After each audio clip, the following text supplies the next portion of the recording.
Salve galera, tudo bem? Primeiro vídeo aqui sobre obesidade, né? Que eu vou fazer uma sériezinha sobre esse tema. Acho que em coisa de 4 ou 5 vídeos a gente vai resolver esse tema aí definitivamente. Queria começar falando com vocês o seguinte: afinal de contas, todo mundo sabe que obeso é um indivíduo que normalmente se chama gordo. Então a galera sabe que obeso é aquele que está acima do peso, né? Mas afinal de contas, como a ciência vê, como a ciência define obesidade? O que é obesidade? Obesidade é definida, em termos assim técnicos, como qualquer indivíduo que apresenta um IMC, um índice de massa corpórea, acima de 30 kg por metro quadrado. Então, o IMC é uma conta que vai levar em consideração sua altura e o seu peso.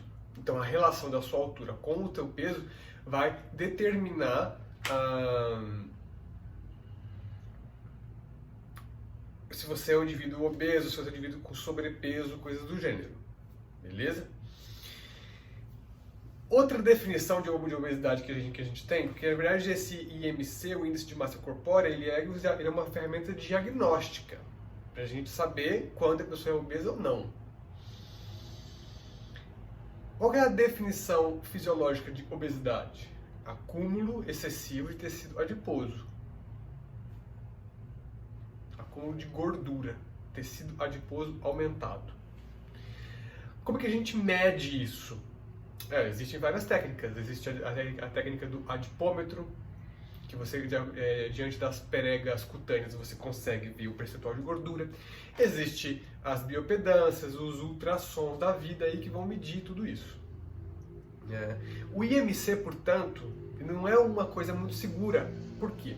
Você relacionar só a altura com peso é muito pouco, porque às vezes você pega um cara que é atleta e ele tem uma puta estrutura corporal, uma puta estrutura física, uma massa muscular imensa, ele é um cara grande, robusto, então ele vai ter naturalmente um IMC aumentado. No entanto, tecido adiposo nos níveis normais ou até mesmo abaixo dos normais. Então, o IMC, grosso modo, não é uma ferramenta de diagnóstico assim tão precisa como se costumava pensar. Ok? Se a gente falar sobre as causas da obesidade, eu acho que o grande foco é esse, porque assim, você identificar quem é obeso não é uma coisa muito tranquila. Você se considerar obeso, se você está incomodado consigo, você se considerar gordo, por exemplo, é uma coisa totalmente subjetiva. E as ferramentas diagnósticas são precisas e são todas conhecidas. Agora, qual é a causa disso? Muito se tem falado sobre a obesidade. Inclusive, programas de TV, jornalistas, jornais, revistas, todos falam de obesidade recorrentemente, como sendo, e de fato é, o mal do século, o mal da humanidade, né? Realmente, a gente está vivendo aí uma crise, a gente tem visto aumentos sucessivos ao longo dos últimos anos, principalmente nos últimos 20 anos, de obesidade infantil, obesidade da gestante, vários graus, de países que historicamente antes sofriam de desnutrição, hoje sofrem de obesidade. Então, de fato, é um problema. Então, por conta disso, muita gente atribui a obesidade a fatores como, por exemplo, a industrialização, uso de agrotóxicos nas lavouras, né? Por exemplo, o estilo de vida mais sedentário que a gente tem vivido nesses últimos anos, quer dizer, você tem acesso a transportes públicos mais eficientes, você tem acesso a carro, ônibus, você tem uma máquina de lavar roupa que lava a tua roupa, você tem uma máquina de lavar louça que lava a tua louça, então você vive mais tranquilo e come mais. Então a ideia inicial, que aparentemente toda a comunidade científica acatou, era essa, de que existe um aporte, uma oferta muito grande de alimentos com preço acessível e em abundância, e uma diminuição do esforço que se faz para conseguir esses alimentos em termos energéticos físicos. Tá. Mas o fato de haver disponibilidade alimentar não implica necessariamente que o indivíduo vá obrigatoriamente pegar esse alimento que está disponível e ingerir ele acima do que ele deveria, porque a obesidade ela se instala assim. Então, você atribuir o aporte de alimentos maior não significa que você não tem relação direta com o consumo desses mesmos alimentos. Então, muitas outras pessoas, buscando entender isso, vão dizer que talvez a causa da obesidade seja os distúrbios da tireoide. Isso tem sido muito discutido, está na moda falar que as pessoas têm problema de tireoide e portanto elas estão obesas porque a tireoide delas está parando de funcionar.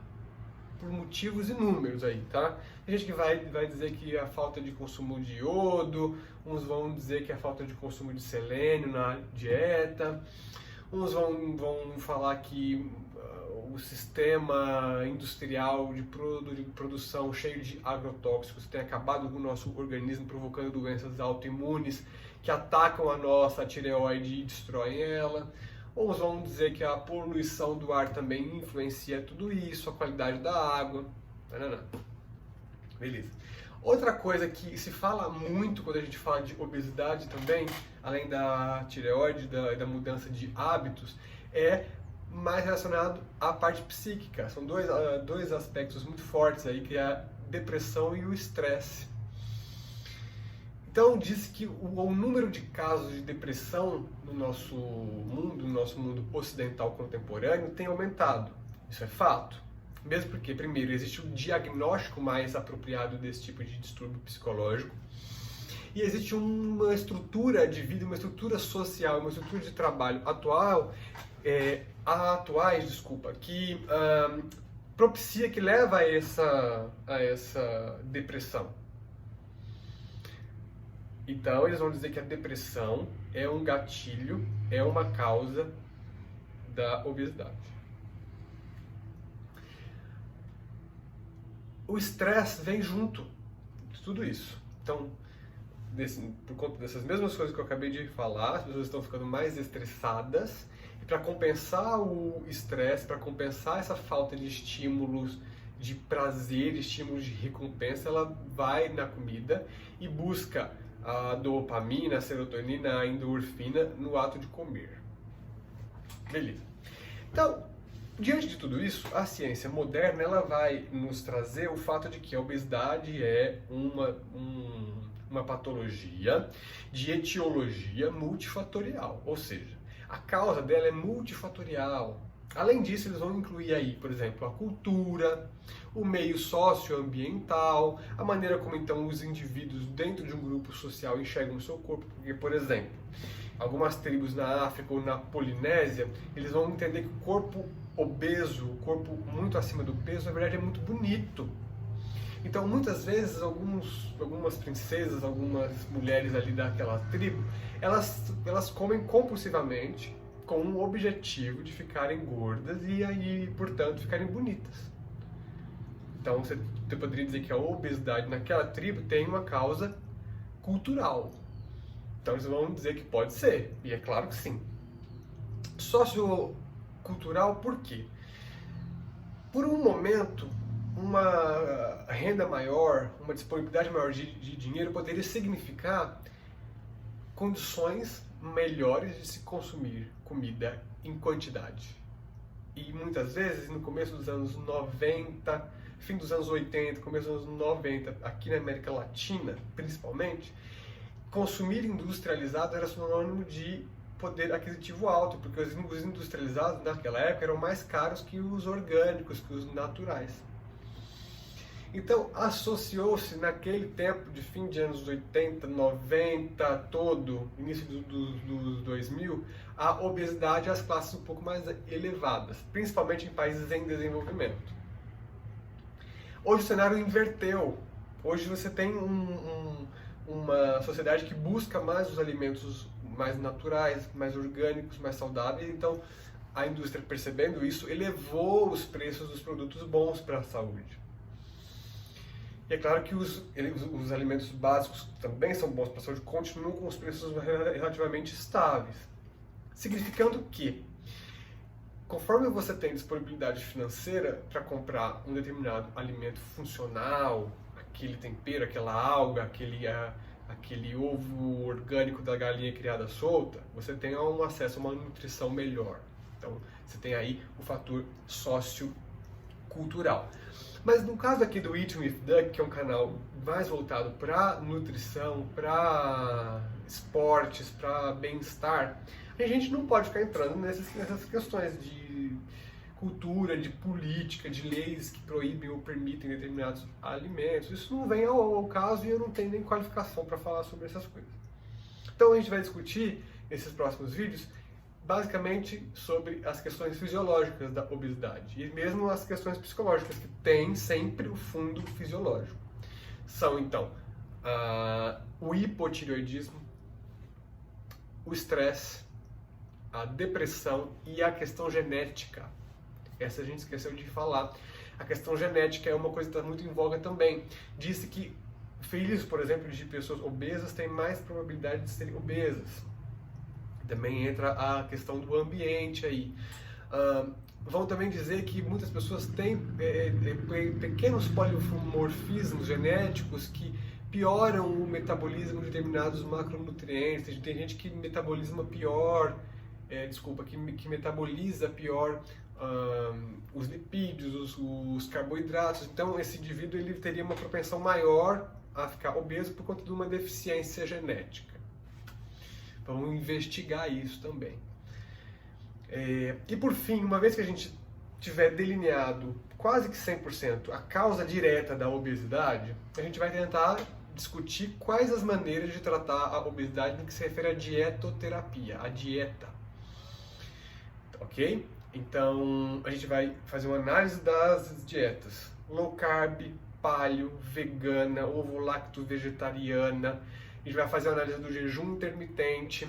A gente vai fazer a análise da dieta padrão preconizada pela Organização Mundial da Saúde. E vai tentar entender qual dessas dietas são as mais adequadas no tratamento da obesidade. E ainda, uma vez que a gente tiver delineado tudo isso, as causas, e tiver estudado as dietas, as maneiras de se alimentar convenientes ao tratamento da obesidade, a gente vai falar sobre a suplementação conveniente à obesidade. Até que a gente vai falar aí de vitamina, de aminoácidos e tudo mais.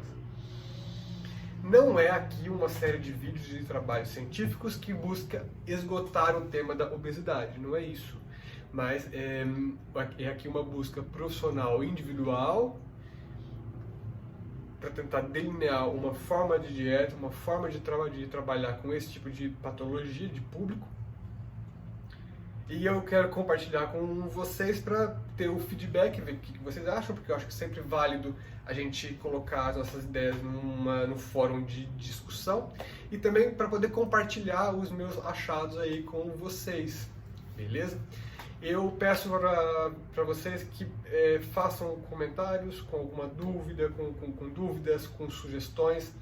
Caso eu cometa erros, por favor, também coloquem nos comentários os meus erros, que a gente vai tentar solucioná-los em vídeos aí para, enfim, colocar as coisas alinhadas, ok? Conto com a visualização, com a audiência de todos vocês, tá bom? Muito obrigado, até a próxima, valeu!